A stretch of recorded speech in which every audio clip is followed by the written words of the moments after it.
He's at 235, 13 homers and 42 driven in. And that one whacked up the middle, a leadoff single for Nootbaar. So he's got 3 hits in the series. What happens when a pitcher with a 100-mile-per-hour arm can't find the strike zone? And what happens when a relentless offense is there to make him pay for every single mistake? You're about to find out. Welcome to Baseball Extra, your home for in-depth baseball fighting analysis. off foul ball after Today, foul ball. we're breaking and down the dumps a fascinating single into matchup right to between make the it St. 1-0. Louis Cardinals Four and the Miami batters. Marlins. This game was a perfect storm of electric pitching, critical defensive blunders, and some classic, hard-nosed offensive execution.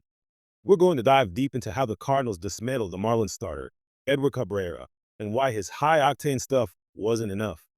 From wild pitches to broken bat singles, this game had it all. Stick around as we dissect every crucial play and turning point. All right, let's set the stage for the top of the first inning.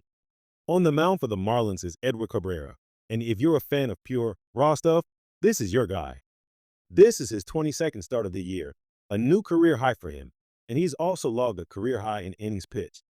The man is a workhorse with an electric arm. But what makes him so unique is his pitch arsenal. Let's take a look. While he has a blistering fastball, the pitch he relies on most is his changeup. Now, I say changeup with quotation marks for a reason. Most changeups are meant to be 8 to 12 miles per hour slower than the fastball to deceive the hitter. Cabrera's changeup clocks in at an astonishing 94 miles per hour.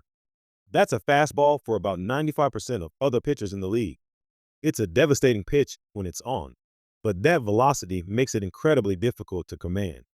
And that, right there, is the central theme of his night. Stepping into the box for the Cardinals is leadoff man Lars Nootbaar. Nootbaar is a patient hitter, a perfect guy to have up against a pitcher who can sometimes struggle with control. The first pitch comes in, and Nootbaar doesn't wait around. He gets a pitch he can handle and smacks it right back up the middle for a leadoff single. A perfect start for St. Louis. He just takes what the pitcher gives him, using the big part of the field. That's exactly how you want to start a game on the road. So, runner on first, nobody out. And immediately, the command issues for Cabrera begin to show. He's trying to keep Nootbaar honest at first, but his focus on the runner seems to affect his delivery to the plate. The pitch comes in, and it's in the dirt, getting away from the catcher, Ramirez. It's a wild pitch. Nootbaar advances to second. This is a continuation of a troubling trend for the Marlins, who set a team record with 4 wild pitches in the game just last night. You can see the frustration already. It's a free 90 feet, and the Cardinals are in scoring position just 2 batters into the game. This brings up Ivan Herrera. This at-bat becomes a microcosm of the entire inning. Cabrera is trying to find his rhythm, throwing that high-octane stuff, but Herrera is in battle mode. He's fouling off tough pitch after tough pitch. A fastball here, a slider there. He's just trying to stay alive, protecting the plate. This is where our pitching analysis comes in. Cabrera has the stuff to get the strikeout, but he can't locate the put-away pitch. And after a long battle, he throws a pitch inside. Herrera just fights it off. It's a broken bat, a little pop fly over the first baseman's head. It's not pretty, but it finds grass and drops for a hit. Nootbaar, who was off on contact, is flying around third, and he will score easily. An incredible at-bat from Ivan Herrera, who just refused to give in. He gets the RBI, and the Cardinals have a 1-0 lead. That's classic Cardinals baseball. They don't have to hit home runs to beat you. They'll grind you down with at-bats just like that. Just look at this start for the Cardinals offense. We're only 4 batters into the game, and they already have 3 hits and a run, with the only out being a hard-hit lineout. They are all over Edward Cabrera early. Now, with a runner on, Mason Wynn steps up. Cabrera finally settles in a bid here. He knows he needs an out. He dials up a nasty sinker that dives out of the zone at the last second. Wynn swings right over it. That's the first strikeout of the night for Cabrera, and a much-needed second out. He follows that up by getting the next batter to swing and miss as well, limiting the damage to just 1 run. But the tone has been set. The Cardinals show they are not intimidated by his velocity and will make him work for every single out. So, the Cardinals take a 1-0 lead into the bottom of the first. And on the mound for them is Michael McGreevy, who presents a completely different challenge for the Marlins hitters. Where Cabrera is all about power and velocity, McGreevy is a craftsman. He's about location, changing speeds, and letting his defense work behind him. His record stands at 4-2, and he's been a model of consistency, giving his team a chance to win nearly every time he takes the ball. What's impressive about McGreevy is his aggressive nature and his ability to make adjustments on the fly. That's a sign of a mature pitcher. He's not going to blow you away, but he's going to challenge you and force you to make solid contact. First up for the Marlins is Jacob Marcy, their talented center fielder. This kid has been on an absolute tear, with 17 RBIs in his first 18 major league games. That is just incredible production. McGreevy knows he can't make a mistake here. He starts him off with a changeup, and it is a thing of beauty. A perfect pitch. Marcy swings and misses. Unlike Cabrera's 94-mile-per-hour version, McGreevy's changeup has that classic tumbling action, coming in at 89 miles per hour with late movement. It just disappears. That's his first strikeout. Next up, McGreevy continues his masterclass in command. He works the batter to a full count, and then, with pinpoint precision, he paints the outside corner for a called strike 3. Wow, you absolutely cannot place a baseball any better than that. It is a work of art. 2 batters, 2 strikeouts. He's showing the Marlins a completely different look, and they are baffled early on. He gets through the first inning clean, and you can see the confidence he's pitching with. A perfect shutdown inning after his offense gave him the lead. We move to the top of the third inning. Cardinals still leading 1-0. Cabrera is back out on the mound, trying to find some consistency. But the Cardinals' offense is patient. They work a walk, and suddenly there's a runner in scoring position. Nathan Church is at the plate, and a pitch gets away from Cabrera and hits him. It wasn't intentional, just another example of his struggle to command the ball. So now, the Cardinals have runners on first and second with only 1 out. A prime scoring opportunity. The next batter hits a chopper to second. The Marlins get the force out at first, but the runners advance to second and third. 2 outs, but 2 runners in scoring position for the man who started the scoring, Ivan Herrera. And what a night this man is having. He gets a pitch he can drive and rips it down the right field line. It gets into the corner. 1 run scores. The runner from second is right behind him, and he scores 2. A 2-run double for Ivan Herrera. He is 2 for 2 with 3 RBIs already tonight. The Cardinals are executing their game plan to perfection, and it's now a 3-0 St. Louis lead. Let's jump ahead to the 4th inning. The Cardinals' offense is still buzzing. After a leadoff single from Thomas Sages, Nolan Gorman follows up with a line drive past the shortstop into left center field. Sages shows off some fantastic base running, going from first to third. The Cardinals have runners on the corners and are threatening again. This relentless pressure is what defines this team. They just keep coming at you. The next batter, Pages, hits a sharp single to right field. Gorman scores easily from third. It's now 4-0 Cardinals. They are just peppering the field with base hits, putting the ball in play, and forcing the Marlins defense to make plays.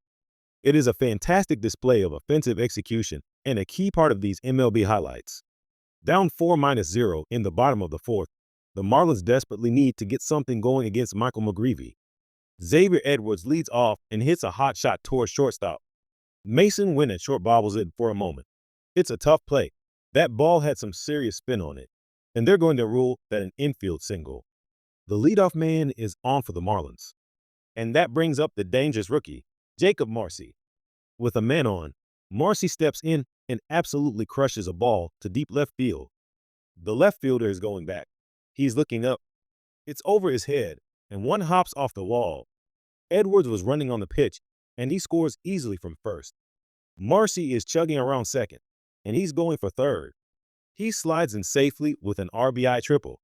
Just like that, the kid puts the Marlins on the board. An explosive swing that brings some life back into this team. It's 4-1. But the momentum is short-lived as the game's other theme, sloppy defense, rears its ugly head, this time for the Cardinals. The next batter hits a weak tapper back to the pitcher, McGreevy. He fields it cleanly and looks Marcy back to third. He has the runner at first caught in a rundown, but he rushes the throw to third and throws it away.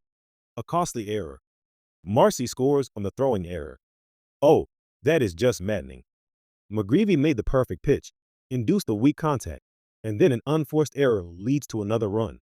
It's now a 4-2 ball game. The inning ends on a fantastic defensive play, however. A deep fly ball to center field sends Nathan Church racing back to the warning track. He leaps at the wall and makes the catch, a potential rally killer of a catch to retire the side. But the Marlins have battled back, and we have a close game heading into the fifth. Welcome back to Baseball Extra. It's a 4-2 game in the fifth, and the Cardinals go right back to work, manufacturing runs in creative ways. Mason Wynn gets on base and promptly steals second. Then, Thomas Sages gets a hit, and he steals a base too. The Cardinals are putting immense pressure on the Marlins catcher, Ramirez. So now, runners at the corners, and the infield is playing in, trying to cut off the run at home. The batter is Pedro Pages. The pitch comes. He swings and misses for strike 3. But the ball gets away from the catcher, Ramirez. It's another pass ball. Wynn, seeing the ball get away, breaks for home, and he scores without a play. The Cardinals score a run on a strikeout. That is just brutal for the Marlins. A combination of aggressive base running and sloppy defensive play gives the Cardinals another run. It's 5-2. And they aren't done. The very next batter lays down a perfect surprise bunt. It's a beauty, rolling slowly down the third baseline. The pitcher can't get to it in time, and Sages scores from third. A brilliant squeeze bunt by Nathan Church. The Cardinals get 2 runs back this inning without a single hard-hit ball. A strikeout pass ball and a bunt. That is how you win baseball games. It's now 6-2. The Marlins would battle back again in the 6th, plating 2 runs on a couple of timely 2-out hits to make it 6-4. But every time they got close, the Cardinals' offense and the Marlins' defense would give them some breathing room. In the 7th inning, it happened again. Mason Wynn is hit by a pitch. He then steals second base. The throw from the catcher is on time, but the shortstop drops the ball. Another error. Wynn, seeing the drop, never hesitates and pops right up, taking third base. Heads up, aggressive base running. So, a hit by pitch, a stolen base, and an error puts a runner on third with nobody out. The next batter hits a long sacrifice fly to left, deep enough to easily score a win. It's now 7-4 Cardinals. They just find ways to score. We head to the bottom of the 9th. The Cardinals bring in their closer, Riley O'Brien, to seal the 7-4 victory. But, just to keep things interesting, he struggles with his command immediately. He walks the leadoff batter on 4 straight pitches. Then he walks the next batter on 4 straight pitches. 8 consecutive balls to start the inning. The tying run is now on deck, and the pressure is on. But just when it looks like he might unravel, O'Brien digs deep. He faces the next batter and strikes him out on a nasty back foot slider that just dives out of the zone. 1 out. Then, he comes back with a big, looping curveball. The batter is completely fooled, swinging way too early. A huge strikeout for the 2nd out. The pitch was 83 miles per hour, a huge change of speed from his 97 miles per hour fastball, and it worked to perfection. Now, down to their final out. The Marlins have one last chance. The batter hits a routine ground ball to shortstop. Mason Wynn scoops it up, flips to second for the force out, and that's the ball game. The Cardinals have won the series. After a shaky start, Riley O'Brien gets the job done, and the Cardinals seal a 7-4 victory. What a game. The Cardinals' offense was relentless from the very first pitch. They scattered 12 hits, capitalized on every single defensive mistake the Marlins made, and showed why they are so tough to beat. Michael McGreevy was solid on the mound, and the bullpen did just enough to close it out. It was a complete team win, built on pressure, execution, and fundamentals. And that's our in-depth breakdown here on Baseball Extra. If you enjoyed this look at some great Cardinals baseball and want more deep dive MLB highlights and analysis, do us a huge favor and hit that like button. It really helps the channel out.